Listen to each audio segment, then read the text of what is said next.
morning and welcome to Copernicus. My name is Sarah and I'm so happy you're here today. For those of you who don't know, Copernicus is a Bible study. We meet on Sunday mornings, 10 a.m. Eastern Standard Time for about an hour. And anytime you can be here with us, whether it's live or on replay, we love to have you. Drop us a comment below and let us know so we can, do a like or say good morning or something like that. But anyway, we focus on two particular things here. One is to help you read and understand your Bible. The other is to introduce you to Jesus of the Bible. So we're thrilled you're here and let us know if you have any questions. Today we start a 2-week series on Tamar. Now you might ask, who's Tamar? I've never heard of Tamar. What's going on with Tamar? Well, Tamar is one of the women of the Bible that we are studying. We started with Ruth, then we went to Rahab, now we're at Tamar.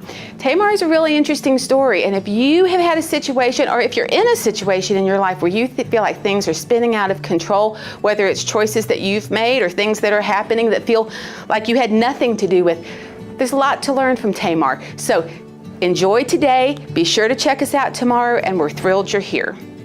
Thank you, Sarah, and good morning. Welcome back to Copernicus. And we are this morning talking about, as Sarah said, Tamar. And just a reminder, there are some things we need to talk about before we talk about Tamar. The first one is a reminder of what Sarah said earlier, which is what Copernicus is for. We want you to be able to read the Bible on your own. That's the goal of doing what we do. Now, when we talk about Tamar, we need to take a step back and take a deep breath. And I'm going to tell you why. Because this story, first of all, it's not PG-13. It is terrible. It's a terrible story. But it has a really important purpose. And sometimes when we think about understanding the Bible and reading the Bible, we come to a passage like this, and we instantly do something that we don't do for any other book or production. Let me help you think about this for a second. When you watch certain shows or read certain books, you make exceptions for the harsh cultural norms that are presented. Sometimes there's rape, and nobody, I know no one, you probably know no one who thinks rape is a really good thing. Nobody's like, yay! We don't do that. It's horrifying. It is terrible. It's a sin by every standard, by almost everybody. It's a sin. It's a terrible thing. It shouldn't happen. But we make exceptions for that because we understand that part of the storyline is that this happened. It's not a good thing. It's a terrible thing. And then this is how the people in the story respond to it. Now, we understand that in some stories, it's just a story. And these awful things are part of the story. But in some stories, the writer is actually trying to make a statement about those bad things and about the behavior that surround them. But we don't assume automatically that those behaviors that are outlined in the book or that are described in the book or in the movie, whatever it happens to be, are endorsed by the writer. Sometimes it's the opposite, right? However, when we get to the Bible, we struggle with this. We read the Bible in a different way. We automatically think that if rape or slavery or whatever is in the Bible, then God must be stamping it with his approval and going, yeah, do that. And so it sometimes skews the way we read the Bible. And so for many people, this causes them to not believe a thing in the Bible. If God endorsed that, I'm out. And I understand that. But you're reading the Bible a different way than you're reading other things. And then even more, including many people who call themselves Christians, it means that they don't even read the whole Bible. They just read the parts they like. And then far more just choose not to read the Bible at all because of difficult passages. Well, for the next 2 weeks, and in fact, for the next 5 weeks, because it'll be this story and the one after this, we're going to look at 2 very disturbing stories in the Bible, this being one of them. And it's about women who are used and abused. And we're going to see how the human writers and God who inspired them address these awful situations. And I'm going to tell you, you're going to have to do a little bit of work. But I think if you do, you're going to be blown away by the implications. So let's get busy on this one. Our story is in Genesis. And Genesis, the word actually means beginning. And very often we think of Genesis as the beginning of the whole universe. And certainly that happens on page 1. However, that's not the bulk of the book. The bulk of the book is about the beginning of a family. And we're going to talk about that for the next few minutes. Now, one of the things that I want you to think about during the course of these 2 weeks is, what do you expect from the story? So as I tell the story, as we read the words, ask yourself, what do I think is going to happen next? Or what do I expect will happen next? And just get in the habit of doing that. You'll see how much fun that can be in this story. So let's talk about this family. So our story starts with 3 brothers, Haran, Abraham, and Nahor. And these are 3 brothers. Abraham is not the firstborn. He's not the first, he's not the last. There's no indication that he's better than the others, but out of this family, God chooses Abraham. And he says to Abraham, I'm going to make you a great nation. And so Abraham is married to Sarah, but Sarah and Abraham can't have any children. Sarah's barren. And so because God has promised them this big family, they take it into their own hands and say, we'll do it the old-fashioned way. We'll get a surrogate mother. And they get this woman named Hagar. And Abraham and Hagar sleep together, and they have a son, and his name is Ishmael. Ishmael is a really cool name. It means God hears, and it's fun stuff. Ishmael is the firstborn. You'd expect that this is going to be the guy who gets everything from Abraham. He's the firstborn. And yet, that's not exactly what happens, because it wasn't God's plan for Abraham to take things into his own hands. God had planned for Abraham and Sarah to have a baby. And in fact, when Abraham and Sarah are old and past childbearing years, they have a son named Isaac. And Isaac means he laughed, right? And so, because when Sarah and Abraham hear they're going to have a son in their old age, they're like, right, that's not going to happen. So Isaac is not the first son, and he's not necessarily the best son, but he is the son that God promised. And so God chooses to use Isaac to carry on his promise with Abraham instead of Ishmael. And Ishmael actually turns out to be an enemy of Isaac over the course of time. Well, anyway, Isaac grows up to be a man, and he marries a beautiful young lady named Rebekah. It's a really cool story. You can find it in Genesis. And Rebekah and Isaac have twins, Esau and Jacob. Esau is the firstborn. And so you would expect that Esau would get the bulk of the inheritance like it would happen in normal times, and Esau would be the favored child, and the promise that God made about a Messiah, a Savior that would come through Abraham's family would come through Esau, but it doesn't. It comes through Jacob, and Jacob has this wrestling match with God at one point in time. Jacob is not a good person, by the way. He's kind of a rough individual. And so Jacob is in this wrestling match with God. God changes his name to Israel, which means he wrestles with God.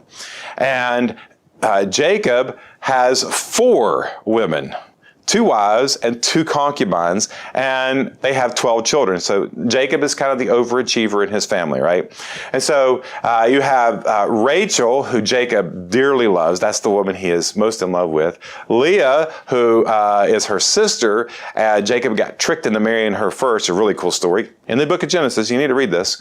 Then Rachel and Leah are in a competition then, because Leah knows that Rachel is the loved wife. And so she's always trying to have children, but Leah's popping these babies out, no problem. And Rachel she can't bear any children. So she goes and gets a handmaiden, Bilhah, to sleep with Jacob so she can start having children. Well, Leah's like, well, if you can do that, I can do that too. So she goes and gets a handmaiden, Zilpah. Anyway, they have a lot of kids. 12 boys and 1 daughter that we know of. And so these 12 boys become the 12 sons of Jacob, or the children of Israel, Jacob's other name. So when you see these words in your Bible, now you know what they mean.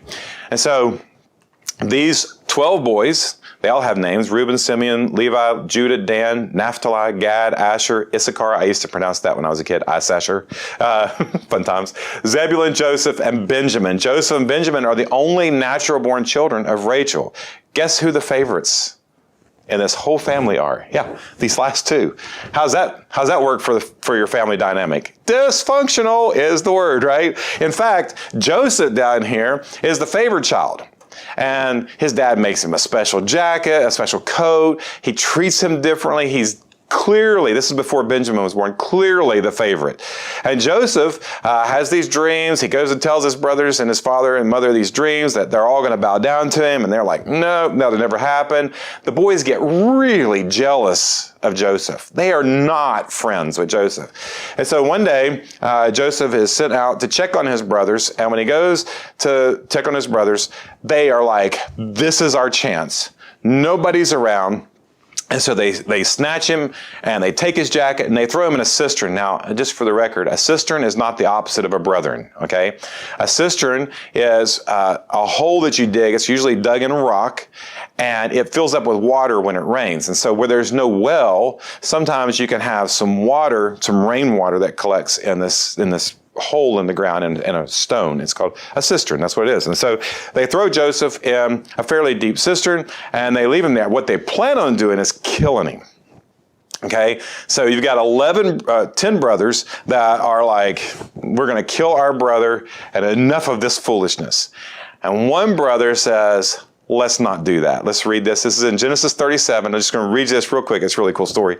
So Judah, it's the fourth son, said to his brothers, what do we gain if we kill our brother and cover up his blood? He said, whoa, let's not murder. That's a lot, guys. What are we doing? Let's not kill him. Let's not do that. And so Judah got another idea. And so here's his other idea. He says, come, let's sell him to the Ishmaelites. Remember the Ishmaelites? Remember Ishmael? That was Isaac's other brother. Remember that? So come, let's sell him to the Ishmaelites and not lay our hands on him. After all, he's our brother, our own flesh and blood. And his brothers agreed. And so you say, well, they didn't kill him. Well, not directly. Okay, so what they're going to do is sell him to the Ishmaelites. They're going to sell him to the Egyptians. An Egyptian slave had about a 20-year average lifespan. So Joseph wasn't going to get murdered by his brothers directly. He was going to get murdered slowly over the course of time in Egypt. You see how this works? And so, but at least Judah and his brothers weren't the ones doing the dirty work. You see how this works? So is Judah a good guy or a bad guy? He's a bad guy. This is not good. Judah should have said, no, we're not going to kill him and we're going to take him back home. Did he do that? No. But Judah clearly stepped up and became sort of a leader here. Now, the rest of the story is really cool. Let me tell you that. So what they do is they sell him to the Ishmaelites and then they take his jacket. They kill a baby goat. We call those a kid. So they kill a baby goat, they take the baby goat's blood, and they spread it all over Joseph's jacket, take the jacket back to their dad. Now, they don't tell their dad that Joseph is dead, but Joseph he just presumes all that from the evidence, and he's like, he is mortified because his favorite son has clearly been killed by some wild animal because there's blood all over his jacket. You see how this works? It's really crooked. And so Jacob means deceiver, and so his sons trick the trickster. You see how this works? It's part of the story. It's really cool.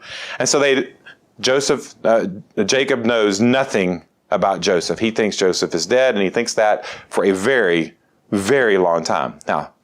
Now that's the precursor to our story today in Genesis chapter 38. Now, all of these events that I just explained took place before chapter 38. We're going to read the story of Tamar, and then the rest of the story will continue, and I'll help you with that next week. This is really cool, but this story is kind of weird, and so we're going to read this, Genesis 38. So let's jump right in. You'll see how this goes. At that time, Judah left his brothers and went down to stay with a man of Adullam named Hirah. Okay, so this is at that time. This is just after this previous story. So Judah goes down and he makes friends with a guy named Hirah. There, Judah met the daughter of a Canaanite man named Shua. He married her and made love to her. Well, the Bible is nothing if not clear, right? So Judah finds a wife. It's a Canaanite woman named, we don't know her name, we know her father's name, Shua. So this woman is not her part in this story is not super important, except this is what happens. She became pregnant and gave birth to a son whose name was She conceived again and gave birth to a son and named him Onan, which are funny names. Again, goldfish names, right? So means watcher. Onan means troublemaker. And these guys are funny names. She gave birth to still another son and named him Shelah. And it was at Kezib that she gave birth to him. Okay, so she's got a son named Watcher, a son named Troublemaker, and Sheila's name means petition, or we might think of it as like a request. Okay, funny names, but that's what they mean. Okay, and so Judah got a wife for his firstborn, and her name was Tamar. Now, this is undoubtedly an arranged marriage. I found out, I did not know this, but I found out recently that arranged marriages are sometimes not arranged. So in other words, they're not always, you're going to marry this girl, or this girl, you're going to marry this guy. It's not always that way. I met a couple from India who, they have an arranged marriage. But both sets of parents said, we'll choose 4 or 5 people for you, and whichever ones you like, that's the ones you can work inside of that. It was really cool. So we think of arranged marriage in America, we're like, oh, that's terrible. And when I talked to them, they were like, no, it's the best thing ever. They are crazy about each other. They've been married for like 40 years, so must have worked, right? But this is an arranged marriage. We don't know if either party is happy about it, but it's what happened. But Judah's firstborn, was wicked in the Lord's sight. And again, for those of you who've been with us for a minute, you know when you see the Lord in all capital letters, that's God's name. It's his covenant name. So we don't know what did. Erred, right? Was a bad guy. Whatever he did, it was not good. And so, since God it's his creation and humans bear his image, he gets to decide in this story what the definition of good is. And didn't do it. And so God killed him. That's the way it is. Only God can judge, right? He did. So the Lord put him to death. Then Judah said to Onan, sleep with your brother's wife and fulfill your duty to her as a brother-in-law to raise up offspring for your brother. Now, this may seem familiar, especially if you were with us for Ruth. If you weren't, you can go back and listen to it. But this is called a Levirate marriage. Levi means brother. Okay, and so it's a brother marriage. Okay, and so this is a cultural practice for an agricultural community. You say, well, this is what the Bible says. Just understand this. This story takes place 400 years before Moses gets the law on Mount Sinai. So the 10 Commandments, all that stuff, that's in the future. None of that exists yet, okay? This is a cultural practice in an agricultural society, okay? And we've talked about the reasons for this, but this protects the woman, okay? Because she is in an agricultural society. What's her job? Her job is have children, okay? And have as many as you can. And part of the reason she has children is because she needs a security blanket. She needs some Social Security later. And sons provide security for mothers. Children, boys take care of their mothers. And so since died without producing offspring, then the next son in line is his responsibility in that society to help her have a son. Once they have a son, they don't have to stay married. He helps her have a son. Once she has a son, then he is ready to go. Now, Onan knew that the child would not be his. Okay, now obviously it's going to be his child, right? But what does that mean? Because this is not the way we do things. It's not the way we think. So let me show you a little picture here, okay? So in the Middle Eastern world, in that world, this is the way inheritance works. So Judah's the father. You have Onan, and Sheila, okay? And so the way they did an inheritance was you have the father and however many sons, you split the father's entire wealth up that many ways. So in this case, it's 4 in 4 pieces. Judah, Onan, and Sheila. Now, in the unfortunate event that Judah dies, would be the recipient of his father's fourth. And so would get 1/2 and Onan and Sheila would get a quarter each. Okay? In the event that died, now it's 3 deep, and Onan would get 2/3 and Sheila would only get 1/3. Now, just stop and think. What do you expect that Onan is going to do? Well, if he does his brotherly duty, he's going to have a child who would replace meaning that child would get 1/2 and Onan and Sheila only get 1/4. So what's Onan thinking? Where's the money? Right? How does this benefit me? And so Onan is, now you know what he's thinking. What do you expect he's going to do? So this is what Onan does. Here we go. But Onan knew that the child would not be his. So whenever he slept with his brother's wife, he spilled his semen on the ground to keep from providing offspring for his brother. Okay, well, now, this is just awful. But you see what's happening here, right? So just stop. I know this is kind of gross, and it's not what you expect in the Bible, is it? But just think about what's happening. What is Onan doing to this woman? Well, he's using her for pleasure and nothing else. It's all about Onan, nothing about Tamar. She is the object of pleasure or convenience or whatever he thinks this is. And I mean, we can all agree on this. Is this patriarchal? Yeah, this is the worst way to treat a woman. And that's exactly what he's doing. Now, here's the question. This is all cultural business. How do you think God feels about this? You think he's like, well, let's do that. Let's use women. Let's abuse women. Do you think that's what God wants? Let's find out. This is the God of the Old Testament. Let's read the next verse. What he did was wicked in the Lord's sight, so the Lord put him to death also. And we're like, yes, because this guy's a jerk, right? But here's the problem. Now, you know what to expect now, right? What's this woman going to do? Well, she'll marry Sheila, right? And Sheila will provide. And hopefully, Sheila will have learned his lesson, right? Like, don't do what Onan and did, whatever that is. So, but here's the problem. Think about what Tamar looks like now. She's been married to 2 brothers, and what happened to both of them? They died. Does she have a good reputation in town? Probably not. Does Judah adore her and think that she's the best daughter-in-law ever? Probably not, right? So this is a problem. Now, here's the next question, and I get this a lot, and it's a good question. Why didn't God just change the culture? The culture is obviously jacked up. Why didn't God just change the culture? Why didn't he invent banks or Social Security or whatever it is that would solve this problem? Well, God does change culture, but how does he change culture? By using the people in the culture. We saw that with Ruth, we saw that with Rahab, and now we're going to see it here too, but it's not what you expect. So God uses the culture that he's in to reveal himself to the world as a God of compassion and justice. Now, how is he going to do that in this story? Well, you're going to have to keep reading, so let's do that. Then Judah said to his daughter-in-law Tamar, "Live as a widow in your father's household until my son Sheila grows up." Now, this sounds right. I mean, my son's not old enough to marry you. He's a kid. Let's wait until he's an adult.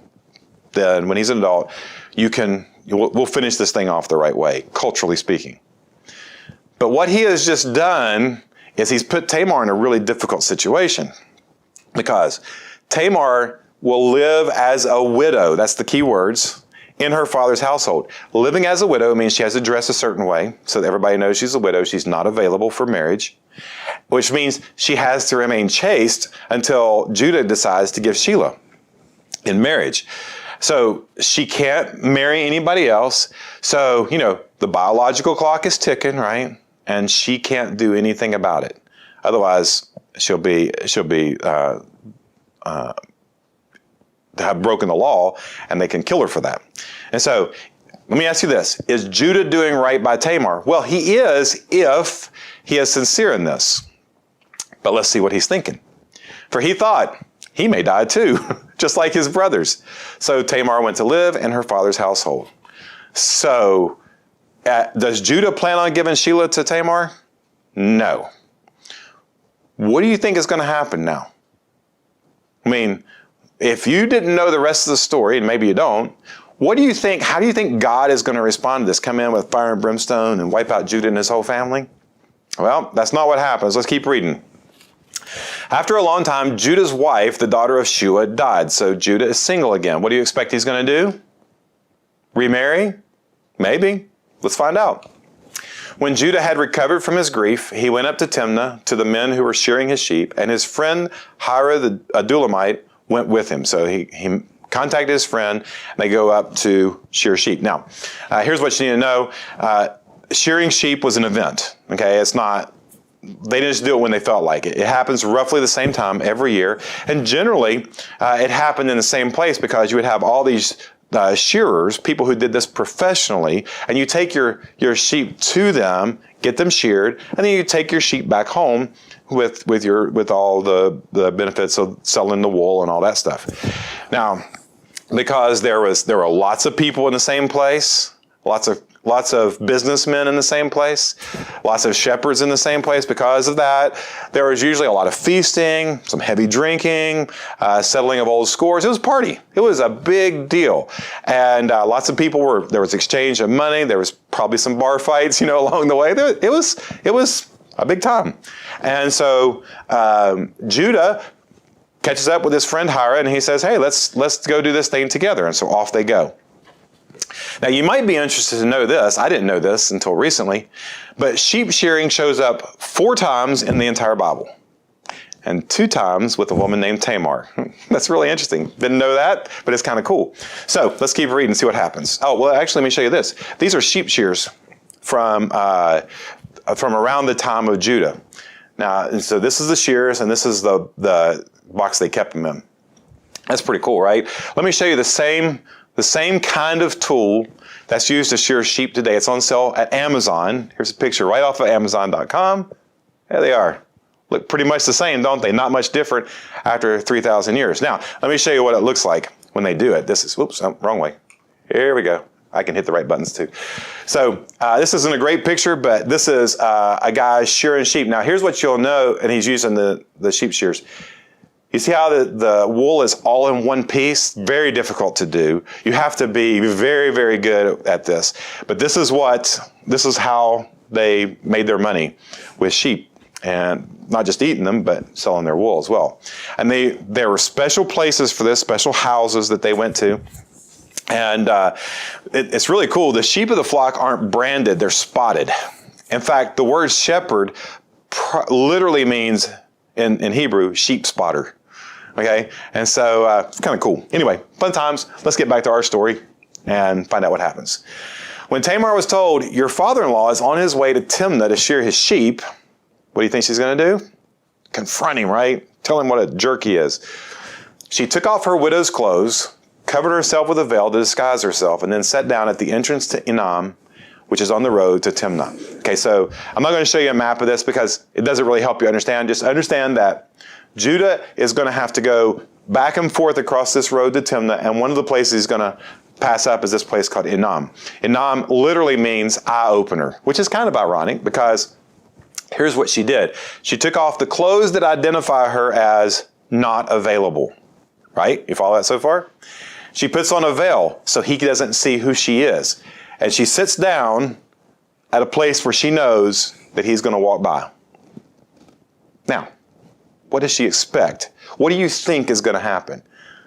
Well, let's find out because it's really cool. For she saw that, though Sheila had now grown up, she had not been given to him as his wife. So she's like, I got to do something because Judah is not keeping his word. Is Judah a good guy or a bad guy? He is not doing the right thing. Okay? And so what it looks like is that she's going to confront Judah. I'm not even sure Tamar knows what she's going to do yet, but we're going to find out because we're going to keep reading. Let's go. When Judah saw her, he thought she was a prostitute, for she had covered her face. Now, the veil doesn't really indicate that Tamar is a prostitute. That's not what veils did. Okay? But here's the thing. Judah is single. It's a party. He might be a little tipsy, right? And he wants something. And so when he sees a woman with a veil on, he thinks what he wants to think. Okay? This has nothing to do with the way she was dressed. Okay? And so he thinks she's a prostitute. Let's keep going. Not realizing that she was his daughter-in-law, he went over by the roadside and said, come, let me sleep with you. Well, it's not a line that I would use, but this is the line that he used. I mean, it's like he's like, you're a prostitute. I want a prostitute. Let's go do this thing. Does she argue with him? We'll find that out in just a second. But here's what you need to understand. That prostitution, while frowned upon, was a religious institution in many cases. There were many false gods, not Yahweh's God, but many false gods that that used prostitutes as part of their worship. And so it was not unusual in that culture to see what they would call shrine prostitutes, women who had sex on behalf of gods or goddesses, whatever. And so what you see here is Judah says, oh, here's an opportunity by his definition of good. Is this God's definition of good? It doesn't seem to be, right? We wouldn't think so. And so this is what he does. Now, if I were Tamar, I would say, what kind of woman do you think I am? But this is what Tamar says. And what will you give me to sleep with you? She asks. She's now negotiating. He says, well, I'll send you a young goat from my flock, he said. So now, was that reasonable as far as payment goes? Was that reasonable? Actually, for that time, it was not. He wasn't lowballing her, right? He was giving her thing. But I just want you to understand what's happening here. This is Judah, the guy who killed a baby goat and put his blood all over his brother's jacket to fool his father. And so he's like, I'll do the same for you. I'll give you a goat, a young goat, a kid, a baby, to sleep with you, to get what I want. From my definition of good, this is what I'm willing to pay. Now, here's the problem. Where's the goat? It's not here. He doesn't have one in his pocket, does he? It's back with all the rest of his sheep and goats getting sheared. And so she says this, will you give me something as a pledge until you send it, she asked. And he said, what pledge should I give you? So now she's negotiating for collateral. It's a smart woman. It's not a dumb woman, right? So he's a man. He's like, can we just get on with this, right? And she's like, whoa. No, not until I'm sure I can get paid. And so he says, what pledge should I give you? This is really cool. Your seal in its cord and the staff in your hand. Now, this is really big stuff, so let me show it to you, okay? So this is a seal from around the same time as Judah. So what you see is it's a marking, and so it's a little piece of rock. It's got some marking in it. That's Judah's sign, whatever Judah's sign would have been. And then what you do is you can use it like a stamp in wax or in ink or something like that. Probably in wax, okay? And so this is what they use for business transactions. This is like their debit card. So if Judah stamps his stamp in a wax seal, that means that they can bring that wax seal back and say, you promised to pay whatever dollars, right?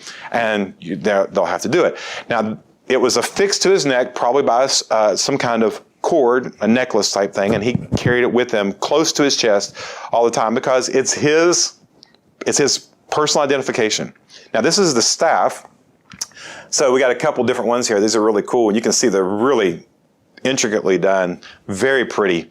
And so it was a common version of, and this is going to seem super patriarchal, but just hang in there with me for a second. The man is the head of his house. He's the king of his house, right? And so the staff worked kind of like his scepter. Now, he couldn't really do anything with it. I mean, he could walk with it, I guess. But it was the sign that he was the head of his house. And so you want to remember this for next week because it becomes really important. But let's try to wind things down here for a second. This is a beautiful thing because this baby, what does Tamar want? She wants a baby.